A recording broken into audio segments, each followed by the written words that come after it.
almost a guy that needs no introduction, but I will introduce him anyway.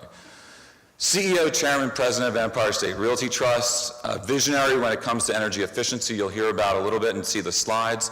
He's a stalwart on tenant engagement, the ability to talk to his tenants and really engage in this issue and push outcome to fairly well relative to efficiency. He's a confidant of many state and local and national senators and congressmen and women. They call him direct to get his opinion on various and sundry issues. If they only listened, that would be a different thing, but they do call to get his opinion. It's an honor and a pleasure to introduce my friend and the chair of the Sustainability and Policy Advocacy Committee of the Real Estate Roundtable, Mr. Malkin. Floor is yours. First of all, thanks, Brad, very much. The benefit to me of working with Brad as my vice chair of the Sustainability Policy Advisory Committee for Real Estate Roundtable was great. He is enthusiastic. This day, and the fact that all of you, it's an amazing thing, the Iditarod is actually being moved north because there's not enough snow in Alaska. I think they could just have it here in rural Pennsylvania, and everything would be fine. Getting everybody here is a testament to the value of his work and his dedication to it. Before I start, I want to warn you that I'm going to challenge you today. In my first hour and a half, I'm going to... Anybody awake? Nobody? Okay. Uh-oh. It's like Darth Vader is coming on there. Well, in my first hour and a half, few minutes, I'm going to go through a slide deck with regard to the Empire State Building. And then in my next, this is really interesting, what's going on behind me. If necessary, I'll wing it from here. And then I'm going to give you some thoughts to think about.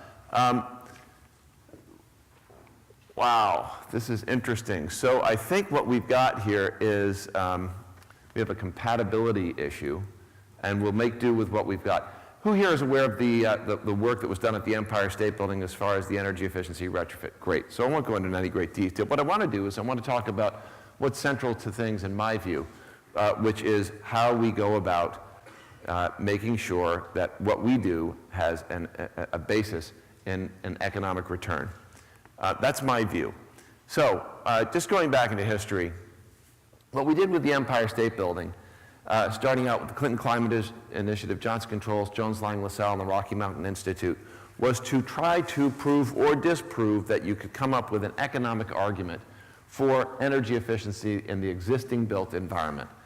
When I started the Empire State Rebuilding Program in 2008, $500 million program, 2.9 million square foot building, at that point, just under 80 years old, what came to mind to me was we needed to rebrand it. 752 small individual suites filled with dentists, shoe, tie, hosiery, ladies' handbags, men's hats, sales rooms, lots of low credit tenants, lots of really bad use of space. The best thing about the Empire State Building at the time was the view of it from outside. We needed to do something with the inside. What I said initially was I wanted to make the building green. And to me, the journey on which I have been for quite some time has called into question what green is about. What we decided to focus on is this issue of green as an economic decision. Because I feel that without economics, you really can only get part of the room involved. When you have economics and something which is better for the environment, you get everybody involved. When you look at what we did, and by the way, I'm not going to speak to all the slides individually, so I'm hoping that while I'm talking, you're having a chance to look at the slide and read what's up there. If not, all this stuff is going to be available online. It is online, and I'm sure that Brad will make it available to you as well. The idea here is to create a replicable model. The idea is to create the business case for making people go forward, reallocating capital towards a specific goal, towards a specific end. The idea, these things that we hear about today, which are very common and very routine, monitoring, verifying, reporting, payback analysis, okay? These are terms which I'd like everyone to talk about within your community, within your businesses. Think about how you dedicate and devote your lives. Do you think about these things? Are you driving your decision-making based on data? Are you driving it based on economics? Do you use what your work is for a better economic result overall, not just for your own business as a service provider, not just talking about global warming or carbon? You want to get something passed in Washington, D.C., and you start talking about global warming and carbon, you've just not gotten it passed. You've got to come up with something about job creation, economics, and something good for the economy. This is my favorite graph of all. It's old. It is, I'm sorry to say, some of these headings and stuff are evidently not coming through, but so be it. It's old, but it originally was something that was put by McKinsey. Many people will recognize it as the McKinsey carbon cost curve. And what we actually did at the Empire State Building was we translated it just to economics with regard to energy consumption, the cost of electricity, and we used it to guide ourselves towards that net present value midpoint, which you can see in the upper right-hand corner. All of our data took us to an economic result. When we did the work at the Empire State Building, this to me is what was really interesting. We actually have a 3-year payback, and it doesn't work exactly as 3 years because all of the improvements weren't made at once. We didn't pay for them all at once. We didn't get all the benefits at once. The slide deck has information verified for 2012. Believe it or not, we just got the 2013 verification data, and the slide deck will be updated within the next week or two. Didn't have it for today. But the key is, we are actually, and as I'll show you, we are ahead of our projected results based on the investments that we made. So we will have a shorter than the 3.1 year payback per dollar invested in the work at the Empire State Building. We actually saved $4.4 million a year projected. It's going to end up more around $5 million a year. That's on constant energy dollars. We don't get any benefit for energy becoming more expensive, so saving it enhances our savings. We use constant dollars at the time we started doing our work. But the key lesson about all of this, and why I put it up there, this slide, is that we got this way by integrating energy efficiency into the work we were doing anyway. I went and I met with the folks who have a building, a horribly ugly building in Paris called Tour Montparnasse. Has anyone seen Tour Montparnasse before? It's the building they built, modern building in Paris on top of a train station, which made Paris pass a law that they would build no more modern buildings in the middle of Paris. I went to speak with them about energy efficiency because they were looking at a total redo of the building. And what they said was, first we have to redo the curtain wall because it leaks. Next, we have to redo the distribution of power in the building because it's all aluminum and it's falling apart. Next, we have to redo the heating, ventilating, and air conditioning. And if we have any money left over, then we'll look at energy efficiency. Well, when you look at it, integrating the measurement of what that new curtain wall, energy efficient curtain wall, can reduce as far as the heating, ventilating, and air conditioning requirements. When you look at it, that reduction reduces the demand for heating, ventilating, and air conditioning. When you look at it, that reduces the demand for electricity, so you put a smaller infrastructure into the building, and then, by the way, you're done with the energy efficiency work. When you integrate it ahead of time. To me, what's particularly interesting, I'll slip over that one, is what we discovered, 3 important things. One, very little new technology in our work at the Empire State Building. Very little new technology. Now, by the way, the building itself is technologically advanced now. We've got dual fiber optic cores going through the entire building. We have cellular service through the entire building. Anyone who's tried to do it, make a cell call above the 50th floor knows you can't do it. Above the 40th floor, 38th floor, it gets tougher towards the middle of the building, any building that's tall. But what I'm talking about is in the energy efficiency work, very simple stuff. No silver bullet, silver buckshot. And the other interesting thing about it is you cannot import an energy efficiency retrofit. It's local job creation. It's real economics. When we redid 6,514 windows at the Empire State Building, they never left the building. We built a 5,000 square foot, quote, plant, unquote, in the building. We took what were about 15-year-old thermopane windows, took them apart, washed them, put in a Mylar sheet, resealed them with krypton argon gas, put them back into the same windows openings from which they had come. We reused 96% of the frames and glass in the building, and we took them from an R2 to an R8. Our target, by the way, was R5. It had never been done before. Never left the building. The other interesting lesson we learned, which is now, I think, getting more and more commonly understood, is that 60 to 65% of the energy consumed in office buildings is, in fact, consumed in tenant spaces. The almighty split incentive. It hadn't been designed before. Landlords just knew if we spend all the money and the tenant gets the benefit, they're getting an additional benefit for which we don't get paid. This was the source of a whole new train of thought. I'm sorry, we're missing these titles because this is not formatted for the screen, but you can get the idea here. The next thing we're going to talk about, towards the end of 2015, there will be released the high-performance tenant demonstration project data.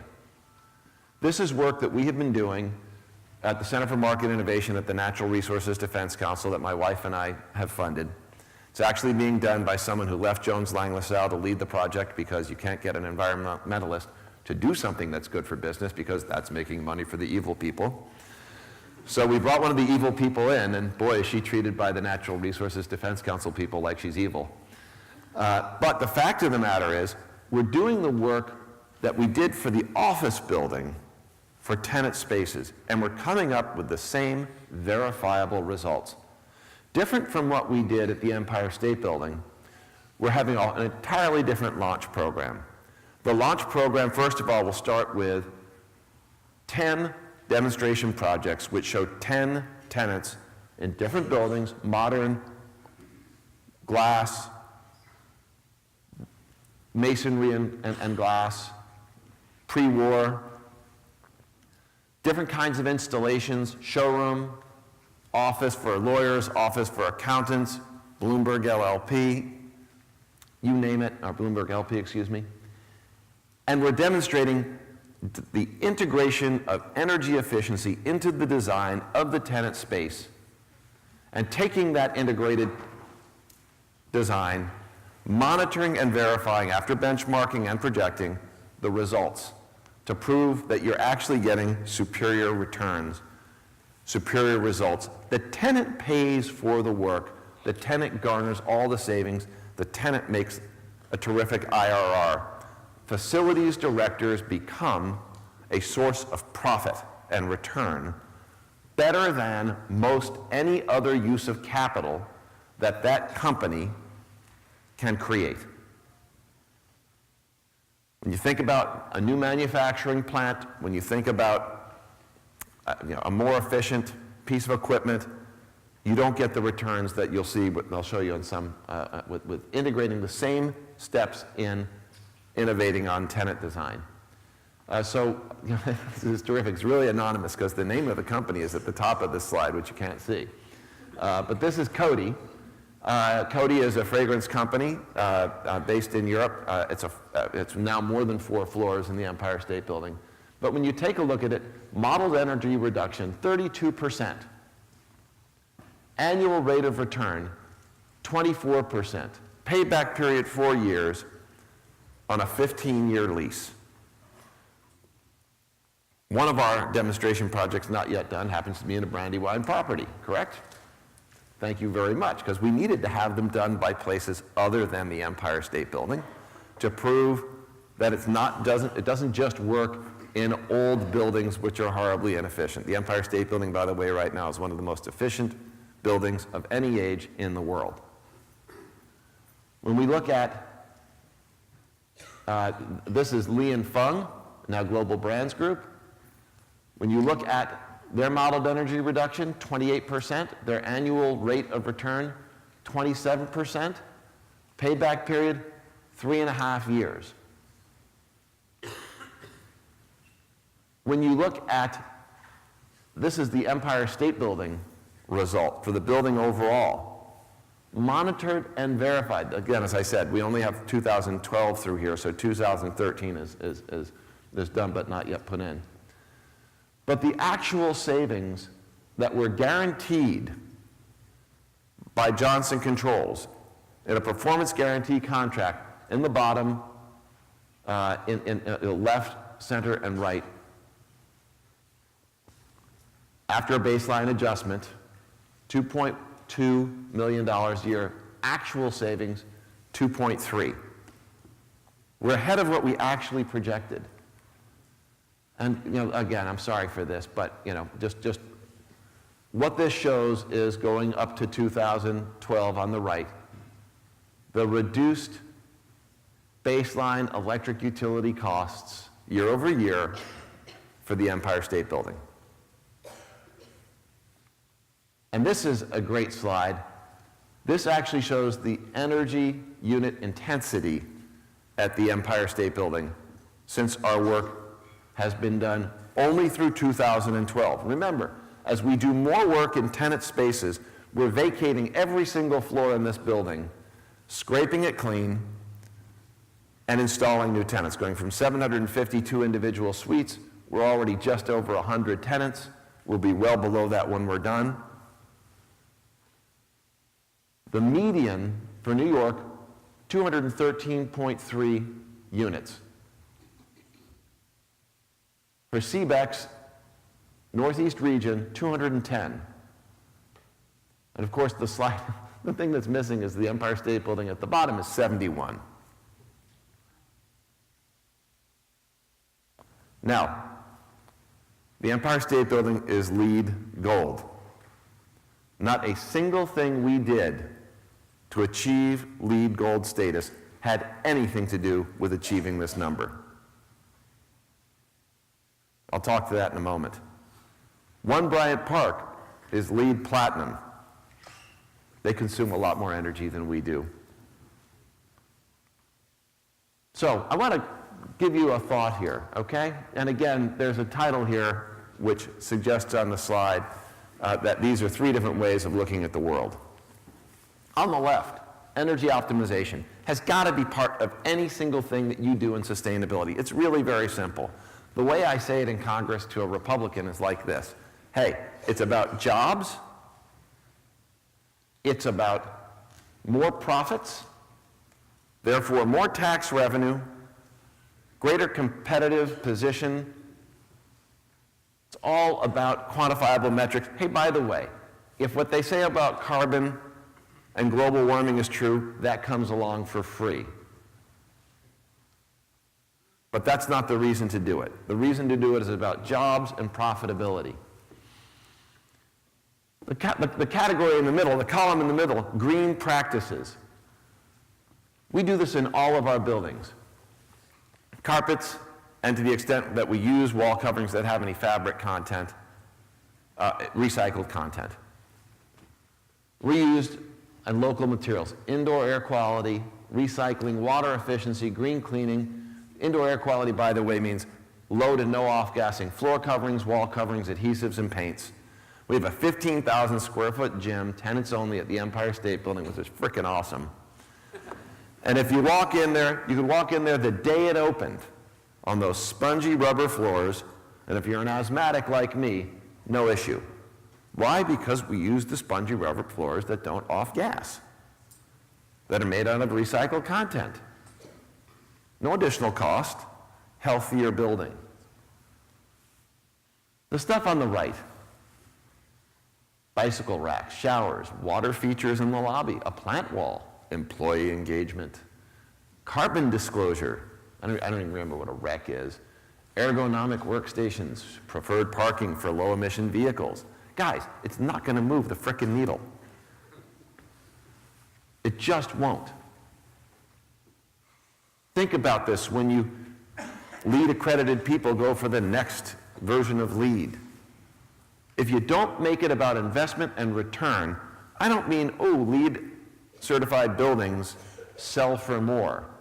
I mean LEED certified buildings cost less to operate, have healthier environments, and are more economically efficient for the people who use them.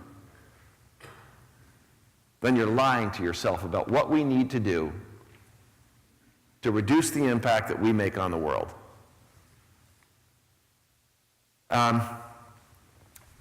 I want to leave you with some thoughts and then to any question people might want to ask. I want to make a statement, which is absolute. At Empire State Realty Trust, we will never spend another penny on LEED. Not one. We are not participating in GRESB. And we tell all of our investors, including the ones from Norway, that we're not doing that. What we do is you can go on our website and we just produce a matrix that shows all of the things that we do towards sustainability. And we are working very closely with SASB, Sustainability Accounting Standards Board, to see if we can't make that something worthwhile. We do not, in our company, have a chief sustainability officer. We believe that the practices should be integrated into the everyday work of every department within the company.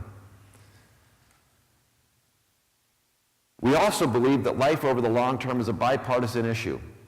You have got to sell the message in a way that Republicans will accept it, or you will get nothing passed. Tenet Star has passed the House by overwhelming majority. Tenet Star has passed the Senate 95-4, and then one person abstained. Eventually it'll get passed because it got vetoed as part of Keystone. But the idea here is Tenet Star is the Energy Star approach for tenant spaces. We believe that what will make change faster and more scalable is the redirection of cash towards better purposes. There's so much low-hanging fruit out there which has had absolute and crystal clear economic return that is to what you have to extend your focus. Go back to that Jane Goodall slide. My grandfather used to say, imagine you were given $86,400 after tax in your bank account every single day, with one caveat. You couldn't take a single penny forward to the next day. What would you do with your money? And of course, we were all sitting there saying, well, wow, that's a lot of money. And he said, I'd suggest that maybe, kids, you might spend a bunch on yourself first.